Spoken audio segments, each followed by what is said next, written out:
Hi, welcome to Conversion Conversations. This is Cameron, and today I'm taking a look at Transformers Generations Studio Series 86, number 17, Ironhide.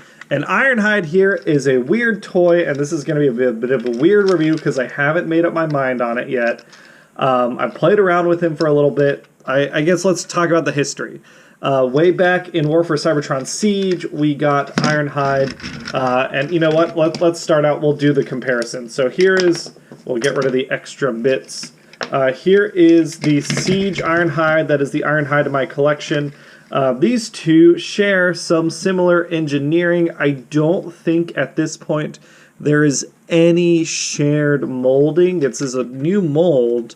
But the engineering is the same, and we had Siege Ironhide, and then that got remolded into Earthrise Ironhide, and maybe parts of Earthrise Ironhide became this Ironhide.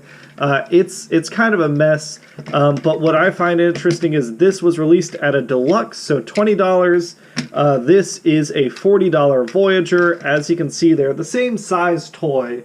And like I said, similar engineering, although this is all new molding, and it is more complex.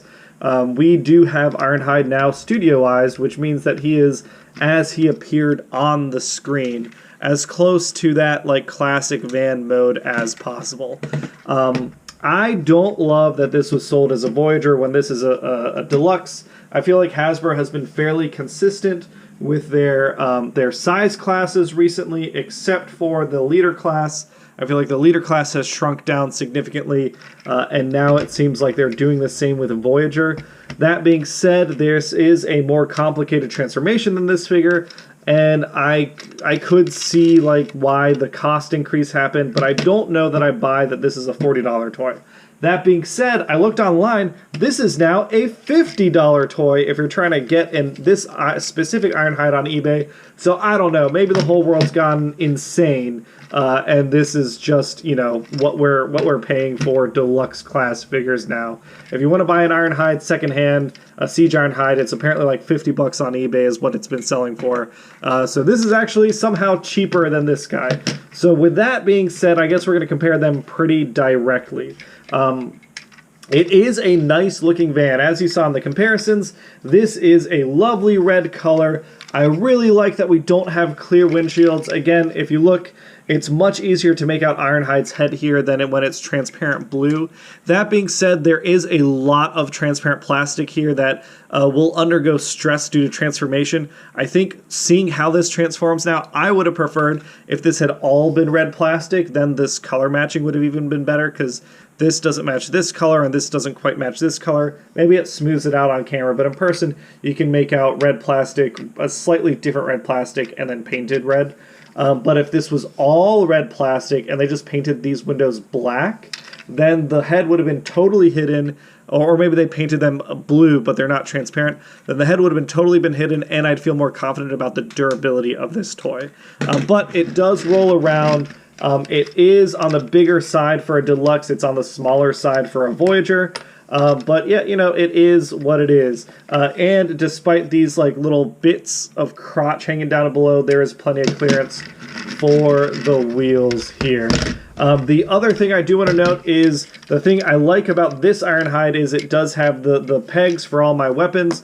I've been like, here are Prime Ironhide's guns. Here's Arms Micron Ironhide's gun. Here is that Ironhide, the ion cannon, or whatever it is, ion blaster of Ironhide. I've got, like, I load up my Ironhide. He does have a lot of hard points. On alt mode, none to be found here. It's all for the sake of getting it, you know, as screen accurate as you can in the main line. I guess that's my thoughts on alt mode. Let's go ahead and get into transformation. All right, like I said, Transforming Ironhide here is significantly different from the Siege version. First thing we're going to do is we're going to separate out this part of the windshield and this top piece. If you can get your fingernail in here, it wants to come out. This is transparent plastic. Come on, there we go. These two little side pieces, you can fold them in on each side, and here are the transparent plastic tabs that I'm worried about those breaking. Once it comes out, it is easy enough to separate out this section of the side of the cab and bring it around. Same thing over here. Bring this whole side section down and around, folding it down. Same on this side.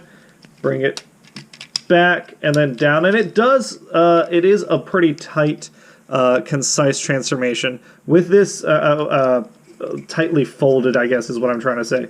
It's like a nicely tabbed fold. Then we can come in up top, we can break out his arms and fists. We're going to leave those alone for now, coming out and finishing out his legs.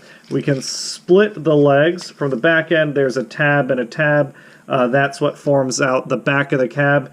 Coming in on his legs, we can pull this assembly out, and then this arm will come down, kind of coming down and rotating below the shin, closing out the shin with that panel. We can fold in that panel and fold in that panel, and there we've got a nice solid foot.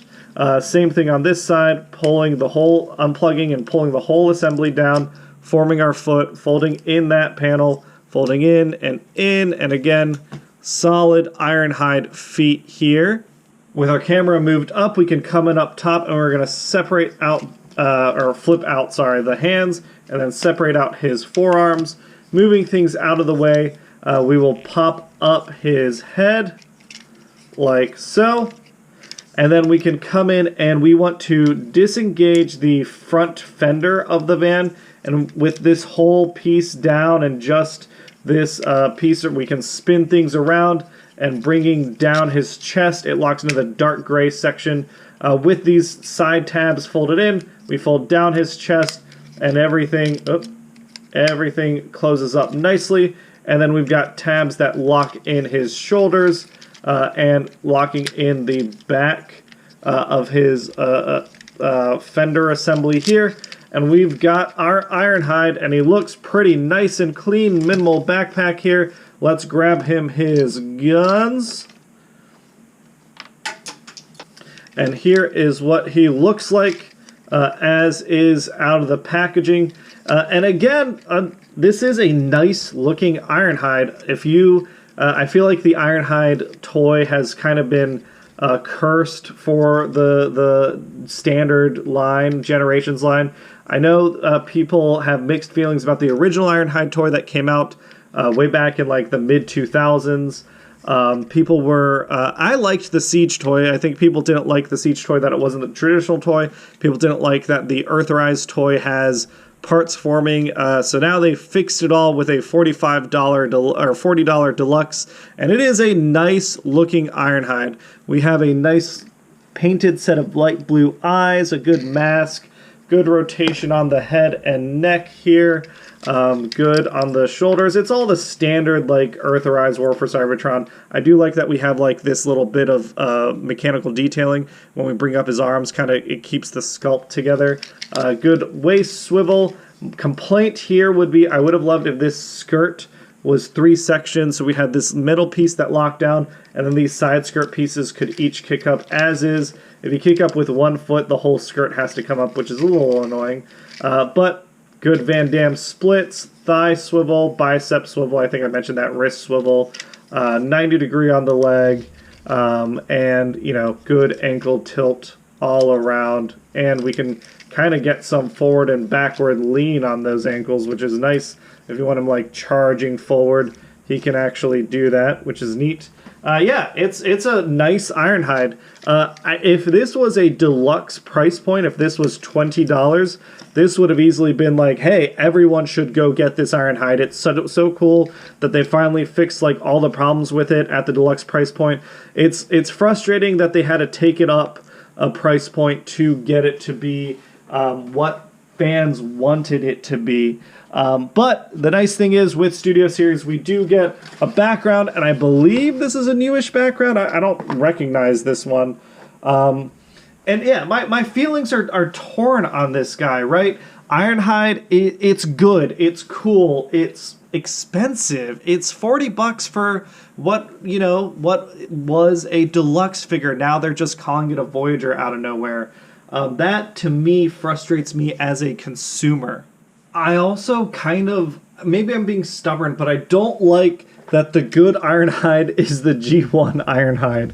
I don't know why this kind of engineering couldn't have gone into the Siege Ironhide. I really like this design. I like the idea. I like him being a space van. I just wish that he didn't have this terrible battle damage. They spent extra money giving us these terrible paint apps. I like the gun. I wish all this stuff had come into this package. I don't know. I think this is the first time that I've got a figure in hand, and I'm like kind of mad at Hasbro for I feel like they did us dirty. And this entire time I've been like, I know they're a business. They're doing like, I'm not like defending them because they're a corporation. They don't need people defending them. But like, people were upset about the Earthrise versions, and I was like, I like the Siege version. I'm glad we got both. But now that we got Earthrise, which was Earthmode's, and then Studio Series, which is Earthmode but better, that part feels frustrating to me. As a consumer, I'm glad that I checked out the Earthrise mode. I didn't stick with it because I would have been frustrated if I had Earthrise Ironhide and then this guy comes out. Having Siege and seeing this guy, they're doing two different things.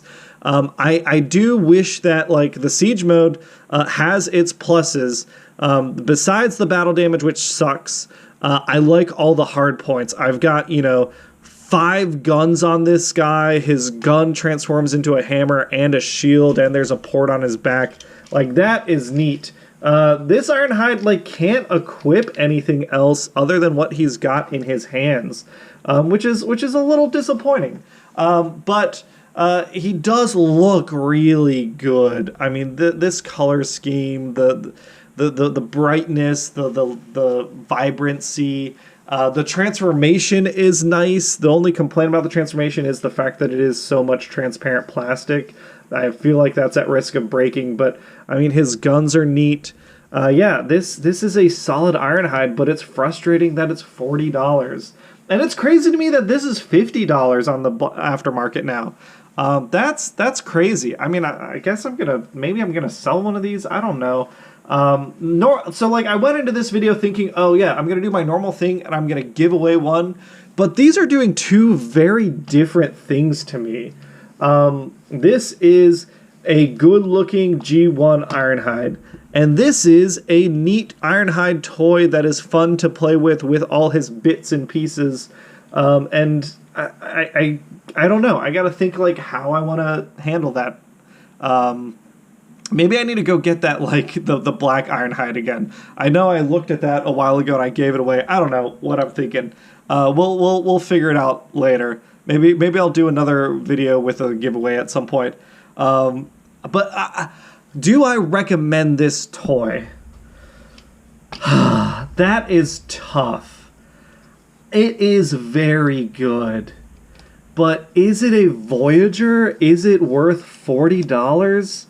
I think no. I think as good as it is, I don't know. Is it hypocritical of me to say that, after I bought it to check it out, that I'm saying to other people, hey, maybe don't buy this thing? I like it, but is it sending the wrong message? Hasbro as a company, I mean, they are a publicly traded company, so they are beholden to their investors to make as much money as possible all the time. The limit to that is that they, as a corporation, they don't think about sustainability, because that is not what drives up stock prices.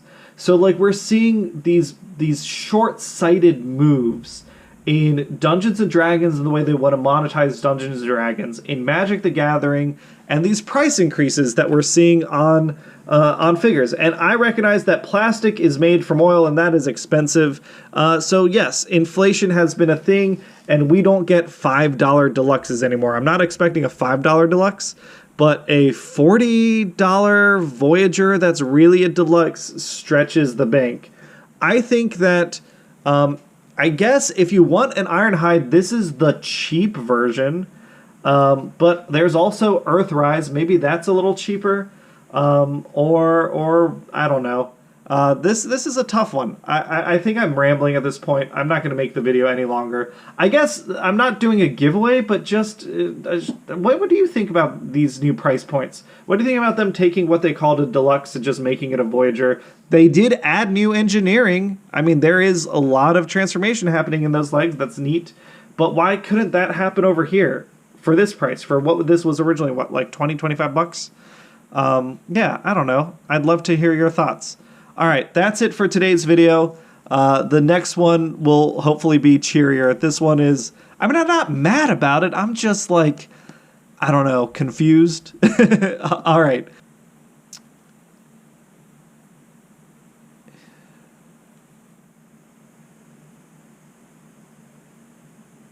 Yeah, I got nothing else. Have a great day, everyone. Bye.